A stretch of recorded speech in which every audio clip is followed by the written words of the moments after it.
Eventually he would enter into Jannah. So he eases the Prophet ﷺ in that way. What about when the Prophet ﷺ becomes physically sick? The Prophet ﷺ, when he became sick, he said, Jibreel came to me and said to me, Ya Muhammad, oh Muhammad, ishtakait, are you feeling ill? Are you sick? And I said, Na'am. I said, yes. So he said, Jibreel started to rub his hand on my face and on my chest and said, Bismillahi arqika min kulli shay'in yu'dhika. In the name of Allah, I seek a cure for you from everything that is harming you. Min sharri kulli nafsin aw aynin aw hasid. From the evil of any evil person or any envious eye. Allah yashfika. May Allah cure you. Bismillahi arqika. In the name of Allah, I seek a cure for you. But what's it like when Jibreel decides to tell the Prophet ﷺ something, when he gives him life advice? Now this narration that I'm about to share with you is towards the end of the life of the Prophet ﷺ. Jibreel comes to the Prophet ﷺ and he says, Ya Muhammad, O Muhammad. Now by the way, does Allah ever say to the Prophet ﷺ, Ya Muhammad in the Quran? No. Ya Nabi Allah, Ya Rasulullah, O Prophet of God, O Messenger of God. So why is it that Jibreel has the audacity to say, Ya Muhammad? In fact, the scholars say when Jibreel says, Ya Muhammad, he's telling the Prophet ﷺ, this is outside of the capacity of revelation. What I'm about to say to you is from me, Jibreel, to you, Muhammad. So that's the only time he doesn't say, Ya Rasulullah, is when I want to tell you something just between me and you now. Okay? So he says, Ya Muhammad. 5 advices here. عِشْ مَا شِئْتَ فَإِنَّكَ مَيِّتٌ. Live as you will, but know that one day you're going to die.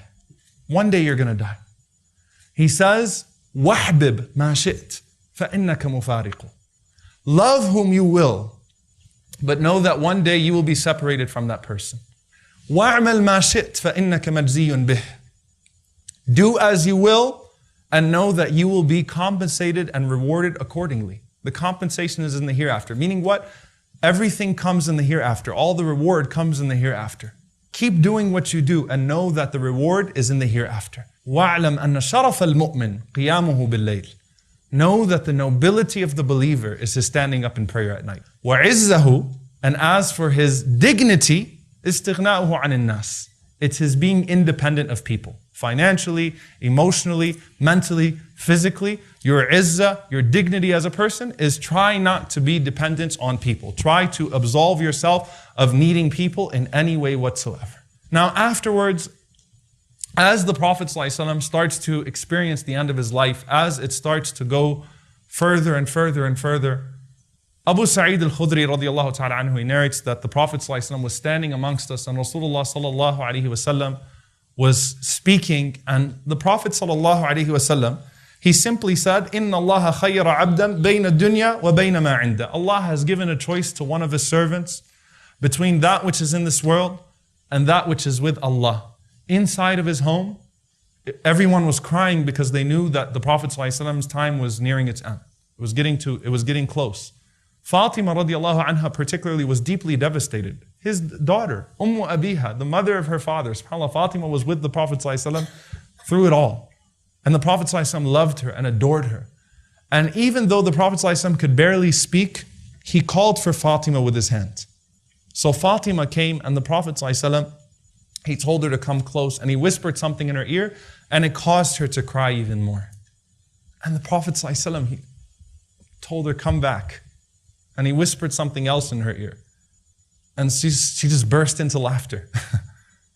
And Aisha radiallahu anha was watching all of this. She was perplexed by it. Like, why did you cry and then laugh so suddenly?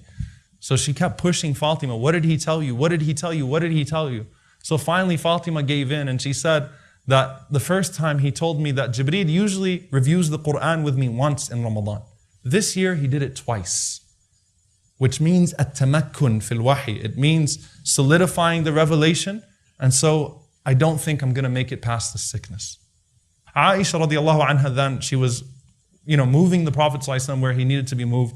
She held the Prophet ﷺ tight and Rasulullah ﷺ was leaning against her chest. And Rasulullah ﷺ, his eyes fell to the side on Abdurrahman ibn Abi Bakr radiallahu anhu, her brother, and he had a siwak in his pocket. And Aisha says the Prophet ﷺ's eyes fell on it, and so I knew that he wanted it. So I said to Rasulullah ﷺ, you want that toothbrush, the siwak? And the Prophet ﷺ, he nodded his head. So Abdurrahman gave it to her and it still wasn't used. So she chewed it and she softened it and she put it in the mouth of the Prophet ﷺ. Now what's so symbolic about that is that the Prophet ﷺ, he used to brush his teeth before every single prayer because he wanted to have fresh breath when he met Allah 5 times a day. He said if he could make it mandatory on us, he would. But he knows it would be a hardship. So he always brushes his teeth before he meets Allah. Aisha says, as soon as he finished using the siwak, دَخَلَ عَلَيْنَا جِبْرِيلٌ. Jibreel entered upon us. Now, she looked at the Prophet ﷺ and she said the Prophet ﷺ's face lit up. And Jibreel alayhi salam said to the Prophet ﷺ, the one who gave him all those advices we talked about, he said to him, look, I'm here to give you a choice. Either you can choose to remain amongst your companions and live well, or you can have the companionship of the Most High, Al-A'la, Allah. Jibreel alayhi salam, when he said that, the Prophet ﷺ responded, Bal Rafiq al-A'la, Bal Rafiq al-A'la, Allahumma Rafiq al-A'la. Oh Allah, the companionship of the Most High. I want the companionship of the Most High. I want the companionship of the Most High. Aisha radiallahu anha, she says that the Prophet ﷺ's soul left his body as he was saying, Ar-Rafiq al-A'la, the Most High, the companionship of the Most High. His hand fell and the Prophet ﷺ died. Aisha radiallahu anha, when that happened, she screamed. Fatima radiallahu anha, when she heard Aisha scream, she looked up and she said, Ya abata, min rabbihi ma adna. Oh my dear father, how close you are now to your Lord. Ya abata, ila Jibreel nan'a. Oh my dear father, to Jibreel we announce your death.